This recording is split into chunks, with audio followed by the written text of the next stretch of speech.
आज की वीडियो में हम निकालेंगे वैद्युत द्विध्रुव के कारण किसी बिंदु पर विभव।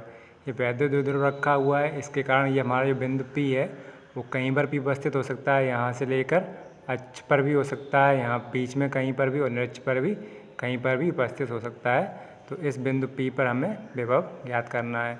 तो पिछली वीडियो हमने क्या निकाला था कि अक्षीय स्थिति पर विभव, यहाँ से ये ऋण Q है, यहाँ पर धन Q है, इसकी सीध पर यहाँ पर कोई बिंदु P था दूर, जिस पर हमने वैद्युत विभव निकाला था, और निरक्ष पर वैद्युत विभव निकाला था, वो क्या निकला था, 0।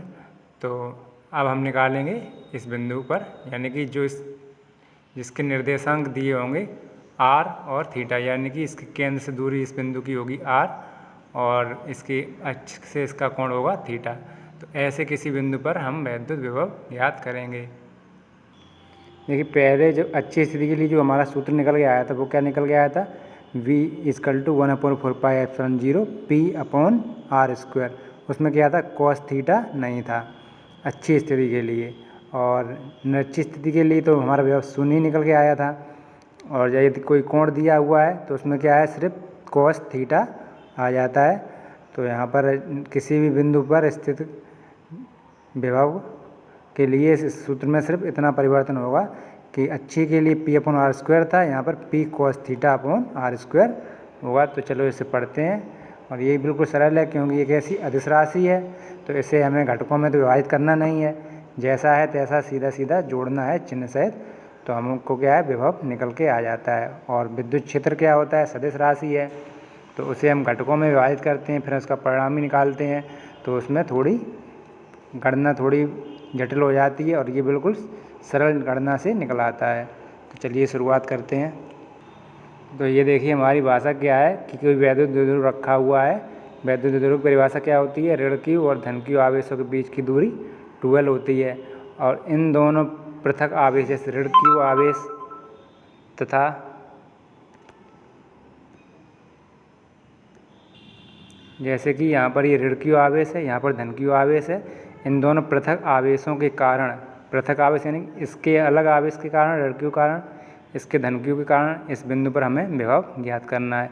विभव के लिए हमें क्या चीज़ जानकारी चाहिए होती है, V = 1/4πε0 Q/r, यानी कि सिर्फ हमारे आवेश और ये दूरी। तो आवेश का तो मान हमें पता है, यहाँ पर ऋण Q है, यहाँ पर धन Q है। हमको ज्ञात क्या करना है, सिर्फ दूरी। तो हमारी जो दूरी दी हुई थी वो क्या थी, मध्य बिंदु O से बिंदु P की दूरी दी हुई थी, वो कितनी थी, r। तो बस यहाँ पर हमको क्या करना है कि बिंदु A से P की दूरी गणना करनी है, और P से B की दूरी गणना करनी है, और इसे क्या है, अदिश विधि से जोड़ देंगे। जो विभव निकलेगा इन पृथक आवेशों कारण, और बस वही हमारा अभीष्ट व्यंजक हमें प्राप्त हो जाएगा, यानी कि अभीष्ट का मतलब जो व्यंजक हम निकालना चाहते हैं वह हमें ज्ञात हो जाएगा। अभी देखिए, ये यहाँ से दूरी O से P की दूरी r है।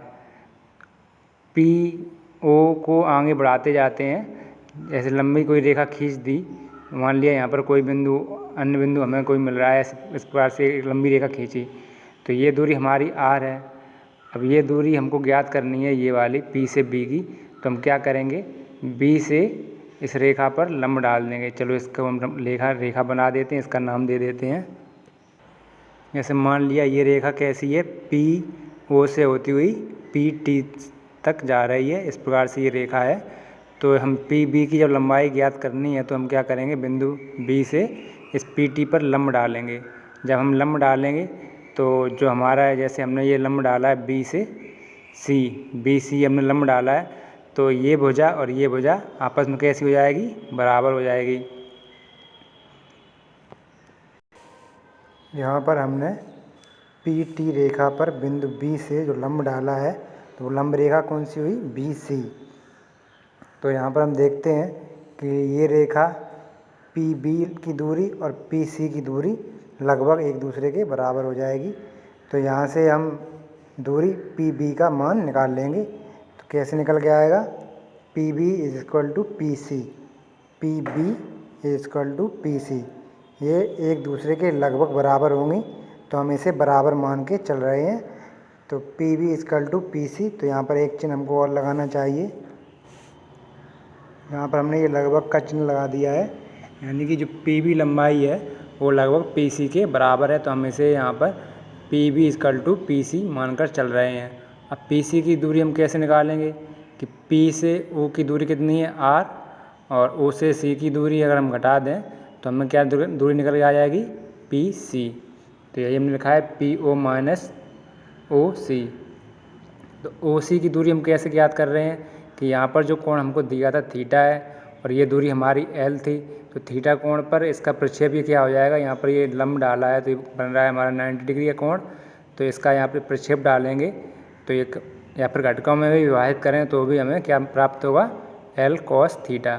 तो हमारी दूरी पी से सी की या फिर पी से बी की दूरी लगभग कितनी हो जाएगी P B equal to R minus L cos theta. ये क्या है धन क्यू से बिंदु पी की दूरी।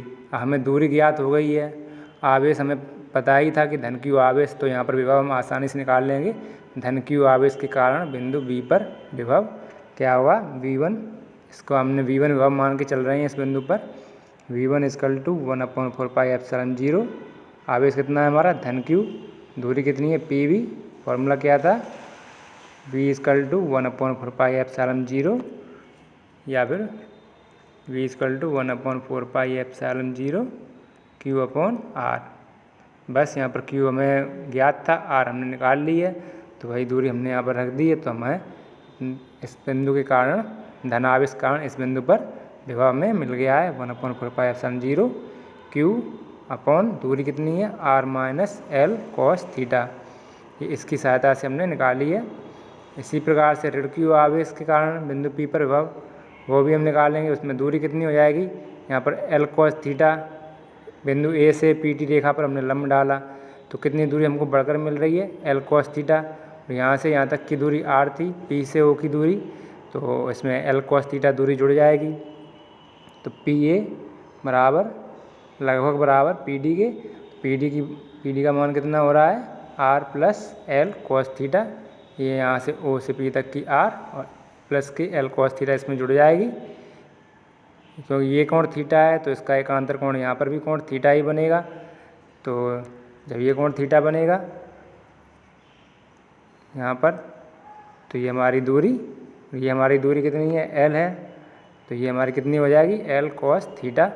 तो वही हमने यहाँ पर लिख दी है। अब दोनों से हमें दूरी ज्ञात होगी, दोनों का हमको आवेश ज्ञात है, तो दोनों बिंदु कारण उत्पन्न विभव चिन्ह सहित और फिर उसे हम क्या है आदेश विधि से जोड़ देंगे।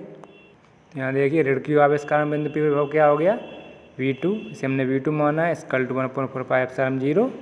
आवेश कैसा था माइनस का, दूरी P A R plus L cos theta, अदिश राशि है तो हमने जोड़ दिया। जोड़ने के बाद हमने एक चीज़ कॉमन है बाहर निकाल ली। अब देखिए जब इसी का हम एलसीएम लेकर सॉल्व करते हैं तो क्या निकल के आता है 2l कॉस थीटा ऊपर, और नीचे क्या हो जाएगा R square minus L square cos square theta. अब आर का मान बहुत अधिक होता है, एल का मान बहुत कम होता है, बहुत कम। जब इसका हम वर्ग करेंगे तो वो मान और भी कम हो जाएगा, और तो इसको हम क्या करेंगे इस राशि को L square cos square theta को हम छोड़ देंगे, क्योंकि इसका मान बहुत अधिक है, इसका मान बहुत कम है, इससे घटाने से कोई फर्क नहीं पड़ रहा है, तो इसलिए इस राशि को हमने छोड़ दिया। ऊपर क्या निकल के आया 2ql cos theta upon 4πε0 into R square, क्योंकि इसे हमने छोड़ दिया है। अब हम वैद्युत द्विध्रुव पढ़ चुके थे, वैद्युत द्विध्रुव का आगुण क्या होता है 2ql इक्वल टू पी, तो इसका हम मान रख दिया। तो v equal to 1/4πε0 P cos theta upon R square, यही हमारा अभिष्ट व्यंजक है। अभी यहाँ पर देखिए कोण थीटा यानी कि किसी भी थीटा कोण के लिए ये समीकरण सत्य है। अच्छी स्थिति पर हम देखें तो थीटा इक्वल टू कितना हो जाएगा 0 हो जाएगा, क्योंकि ये हमारा वैद्युत द्विध्रुव रखा हुआ है, इसकी दिशा में अगर हम देखें तो थीटा इक्वल टू क्या हो जाएगा 0, और निरक्षीय स्थिति पर थीटा इक्वल टू क्या हो जाएगा 90। तो बस इसके दो स्थितियाँ बन रही हैं, तो उसे हम देखते हैं और उसका मान रखते हैं, तो हमें जो हमने पहले व्यंजक निकाले थे वही व्यंजक निकल के आएंगे। देखते हैं, देखिए पहली स्थिति है अच्छी स्थिति पर क्या होगा थीटा इक्वल टू 0, तो कॉस 0 इक्वल टू 1, तो v equal to 1/4πε0 P upon R square, ये हमने पहले मान निकाला था वही निकल के आया है। और निरक्षीय स्थिति के लिए theta equal to 90, cos 90 equal to 0, तो हमारा विभव 0 है। NH पर 0 है। और जब वैद्युत क्षेत्र हमने निकाला था वैद्युत द्विध्रुव कारण, उसमें क्या करना था, घटकों में विभाजित करना था। और इसमें क्या है, कोई घटक में विभाजित नहीं करना, सीधा सीधा जोड़ दिया, इसलिए ये आसानी से निकल आया है। तो ये टॉपिक ऐसा है हमारा पूरा हो गया है। मतलब किसी भी स्थिति पर हमने इस वैद्युत द्विध्रुव कारण विभव ज्ञात करना सीख लिया है। इसे आप अपनी कॉपी पर नोट करते जाएं।